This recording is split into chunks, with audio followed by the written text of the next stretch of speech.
Parfois, nous aimons quelqu'un si intensément que nous croyons qu'il a été créé pour nous. Nous prions, cherchons des signes sur notre chemin, espérant que nos destins s'entrelacent. Mais rien ne se passe comme prévu. Malgré tous nos efforts, des obstacles insurmontables se dressent. Juste au moment où tout semble prêt à s'accomplir, un point de rupture survient et les chemins se séparent. Alors, une révolte envahit notre cœur. Allah, pourquoi nous sépares-tu de celui que nous aimons tant? As-tu déjà songé que, peut-être, Allah te protège d'un désastre? Cet amour que tu penses être ton bonheur pourrait en réalité te mener vers un destin funeste. Allah, dans sa sagesse infinie, éloigne parfois ses serviteurs des choses qu'ils chérissent, car il distingue le bien du mal là où nous sommes aveugles. Même si tu le désires ardemment, même si tu luttes de toutes tes forces, certains chemins ne se rejoignent jamais. Trop souvent, au lieu d'accepter cette vérité, nous supplions Allah de rendre bénéfique ce qui est néfaste. Mais souviens-toi, si Allah éloigne quelque chose de toi, c'est peut-être pour te préserver d'une épreuve plus grande encore. Dans cette vidéo, inspirée des enseignements de l'islam, nous allons explorer les 7 types de personnes qu'il vaut mieux ne pas épouser, celles dont Allah, dans sa miséricorde, protège parfois ses serviteurs. Car le mariage n'est pas seulement une union de cœur, mais un voyage spirituel où la foi, la moralité et la confiance sont les piliers. Comprendre ces vérités peut éclairer ton chemin et te guider vers un avenir béni. Une personne dont la foi est faible. Le mariage n'est pas seulement le partage d'un foyer, mais une alliance sacrée où 2 âmes cheminent ensemble dans la foi et les valeurs communes. Épouser une personne dont la foi est fragile peut, avec le temps, éloigner l'autre de sa religion et de ses valeurs spirituelles. Si un homme est indifférent au commandement d'Allah, néglige la prière ou manque de sensibilité envers le licite et l'illicite, son mariage risque de créer un vide spirituel. Un tel époux pourrait minimiser les pratiques religieuses de sa femme, voire l'en décourager, la poussant à se détourner de sa foi pour s'adapter. Il risque de privilégier les affaires mondaines au détriment des valeurs spirituelles, façonnant sa famille selon cette vision matérialiste.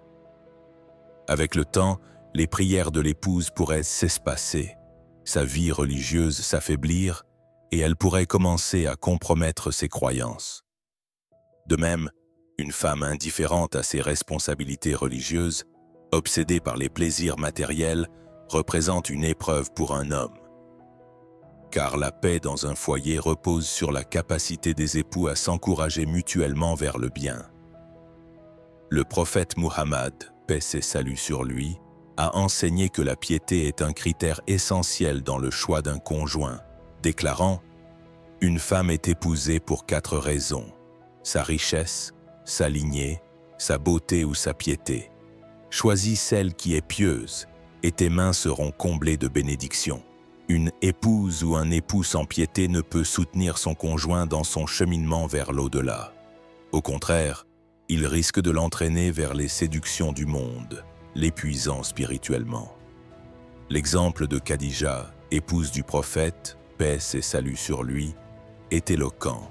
Elle fut non seulement une compagne, mais une alliée indéfectible dans sa foi et sa mission.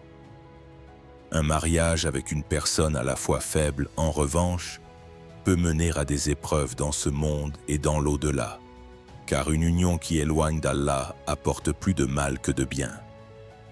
2. Une personne au caractère immoral. Le mariage ne repose pas uniquement sur l'amour ou la passion, mais sur le respect mutuel, la compréhension et une moralité exemplaire. La moralité se manifeste dans les paroles, les actions et l'attitude envers autrui. Épouser une personne au caractère immoral entraîne, avec le temps, une usure spirituelle et psychologique.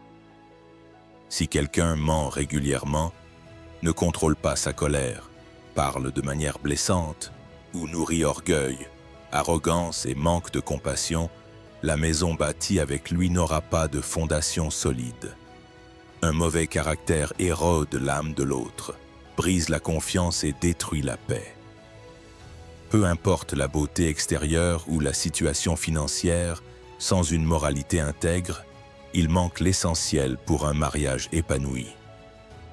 Le prophète Muhammad, paix et salut sur lui, a déclaré « Le croyant le plus parfait en foi est celui dont le caractère est le plus noble. Sa vie avec ses épouses était un modèle de douceur, de patience et de miséricorde, jamais marqué par la rudesse ou la cruauté. En revanche, un conjoint au caractère immoral qui provoque des disputes, insultes, méprise ou montre des tendances violentes transforme le mariage en source de tourments. La moralité est le socle de la confiance et de l'amour durable.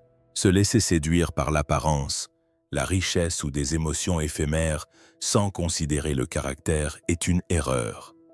Car si la beauté s'estompe et les richesses s'évanouissent, un bon caractère reste et soutient un foyer à travers les tempêtes de la vie. 3.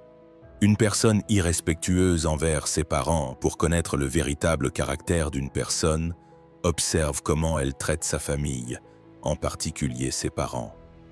Celui qui manque de respect à ses parents, les néglige ou leur fait du mal, risque de reproduire ses comportements envers son conjoint et ses enfants. La manière dont une personne agit au sein de sa famille révèle sa miséricorde, sa patience et son sens des responsabilités. Si quelqu'un est dur, grossier ou indifférent envers ses parents, cela trahit un manque fondamental de respect dans son cœur. Avec le temps, il pourrait traiter son conjoint de la même manière. Les parents, qui élèvent leurs enfants avec amour et sacrifice sans attendre de retour, méritent gratitude et honneur.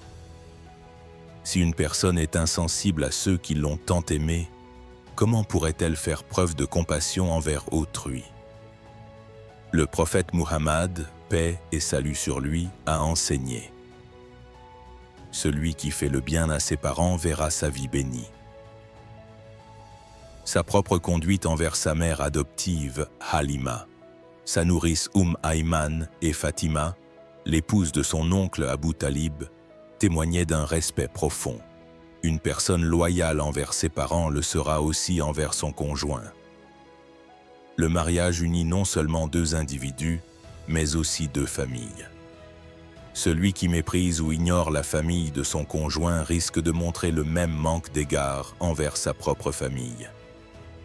Une telle personne peut se révéler égoïste, manquer d'empathie et fuir ses responsabilités.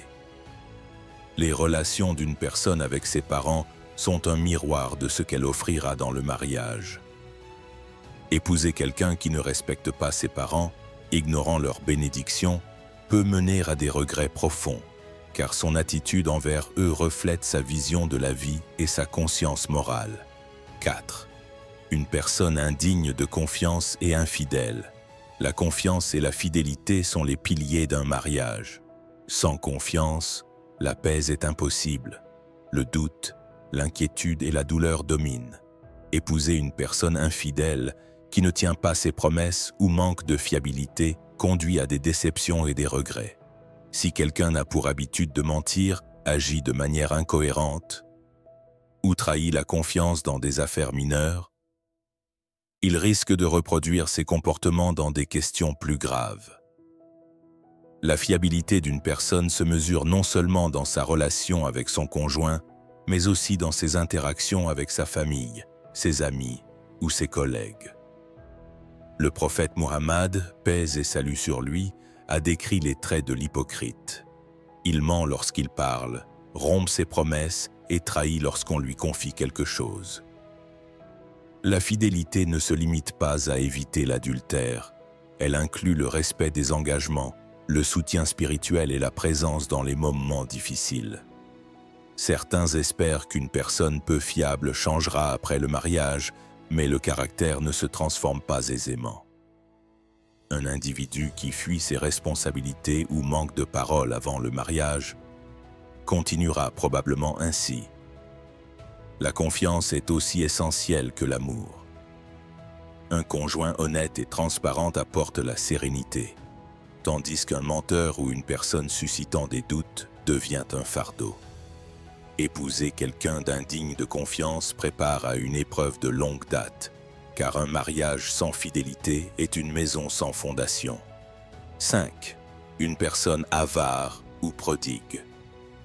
Le mariage est non seulement une union affective, mais aussi la construction d'une vie commune où l'équilibre matériel et spirituel est crucial. Ni l'avarice extrême ni la prodigalité ne favorisent un mariage sain.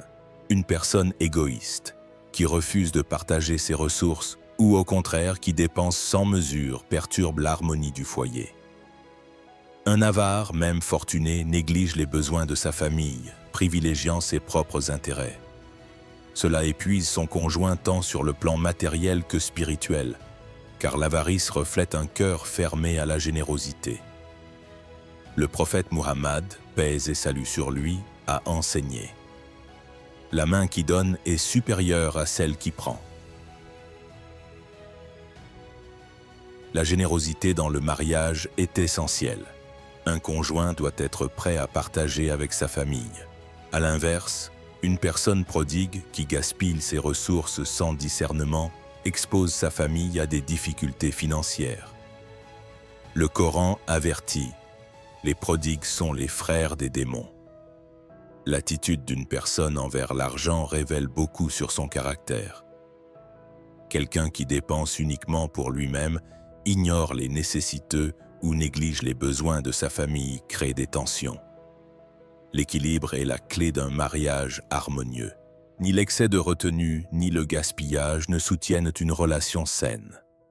Épouser une personne avare ou prodigue transforme le mariage en une lutte constante, où l'harmonie cède la place aux frustrations. 6. Une personne constamment négative et plaintive. Le mariage est un partenariat pour surmonter les épreuves, partager les joies et se soutenir mutuellement. Mais épouser une personne qui se plaint sans cesse, voit tout en noir et aborde la vie avec pessimisme épuise l'âme. Un tel individu, au lieu d'apporter la paix, sème le trouble en amplifiant les problèmes, critiquant tout et créant une atmosphère pesante. Les plaintes constantes transforment les petits soucis en crise, rendant le mariage épuisant. Une personne négative, jamais satisfaite, se lamente sur l'injustice de la vie, ses malchances ou les fautes d'autrui. Vivre avec elle, c'est affronter chaque jour une nouvelle vague de mécontentement. Avec le temps, son conjoint risque de perdre son énergie vitale et le mariage, loin d'être une source de soutien, devient un fardeau. Le prophète Muhammad, paix et salut sur lui, a dit: celui qui ne remercie pas les gens ne remercie pas Allah. Une personne qui se plaint constamment est incapable de voir les bénédictions d'Allah et s'éloigne de la gratitude. Or, la paix dans un mariage repose sur la patience et la reconnaissance. Les époux doivent s'encourager, se réconforter dans l'adversité. Une personne négative draine l'espoir, tandis qu'un conjoint optimiste, patient et capable de trouver de la joie dans les petites choses, apporte bénédiction et harmonie. Épouser quelqu'un dont la négativité est un mode de vie transforme le mariage en un voyage où le bonheur s'effrite peu à peu. 7. Une personne négligeant sa religion et sa prière. Le mariage n'est pas seulement une union terrestre, mais un voyage spirituel où les époux doivent se soutenir et se rapprocher d'Allah ensemble. Épouser une personne indifférente à ses devoirs religieux, qui néglige la prière et ignore les commandements d'Allah, crée un vide spirituel dans le foyer. La prière est le lien sacré qui unit le musulman à Allah. Si une personne l'abandonne ou traite ses obligations religieuses avec légèreté, cela révèle une indifférence envers sa vie spirituelle. Un tel mariage risque de devenir vide de sens et de bénédiction. Le prophète Muhammad, paix et salut sur lui, a enseigné: la prière est le pilier de la religion. Celui qui la pratique soutient sa foi. celui qui l'abandonne la détruit. Dans un mariage, l'engagement envers les valeurs religieuses détermine la paix et l'avenir de la famille. Si l'un des époux néglige la prière ou les responsabilités envers Allah, l'autre risque d'être influencé et de s'affaiblir spirituellement. De même, une personne insensible au licite et à l'illicite peut pousser son conjoint à la négligence dans ces domaines. Un époux qui relègue Allah et les pratiques religieuses au second plan adoptera souvent la même indifférence dans la vie familiale, créant un foyer sans lumière spirituelle. Ainsi, choisir un conjoint attentif à sa foi et à sa prière est essentiel pour un mariage béni, tant dans ce monde que dans l'au-delà. Tout dans la vie ne se déroule pas comme nous le souhaitons. Parfois, ceux que nous aimons passionnément, pour qui nous sommes prêts à tout sacrifier, ne sont pas bénéfiques pour nous. Allah voit l'avenir que nous ne voyons pas, distingue le bien du mal là où nous sommes ignorants. C'est pourquoi il place parfois des obstacles entre nous et ceux que nous désirons, séparant nos chemins. Car cette personne pourrait compliquer notre vie, nous blesser ou nous affaiblir spirituellement. Dans cette vidéo, nous avons exploré les 7 types de personnes qu'il vaut mieux ne pas épouser selon l'islam, celles dont Allah protège parfois ses serviteurs par sa miséricorde infinie. Souviens-toi, un mariage ne repose pas seulement sur l'amour, mais sur la confiance, la fidélité, une moralité exemplaire, la foi et le respect mutuel. Une union avec la mauvaise personne peut affecter non seulement ta vie terrestre, mais aussi ton au-delà. Alors, prends le temps de réfléchir avant de faire un choix aussi crucial. Si une personne manque de fiabilité, de respect ou de piété, cela pourrait être un avertissement divin. Allah écarte peut-être certains individus pour te préserver, te préparant à un conjoint plus bénéfique, celui qui t'élèvera vers lui. Sois patient, fais preuve de confiance en Allah et demande-lui ce qu'il y a de meilleur pour toi, car il ne te décevra jamais. Si cette vidéo t'a touché, n'oublie pas de la liker et de t'abonner à notre chaîne pour ne rien manquer. As-tu déjà croisé des personnes correspondant à ces descriptions? As-tu vécu une expérience qui t'a fait réfléchir sur tes choix? Partage ton histoire dans les commentaires, car tes mots pourraient inspirer ou guider quelqu'un d'autre. Que la paix, la miséricorde et les bénédictions d'Allah soient sur toi.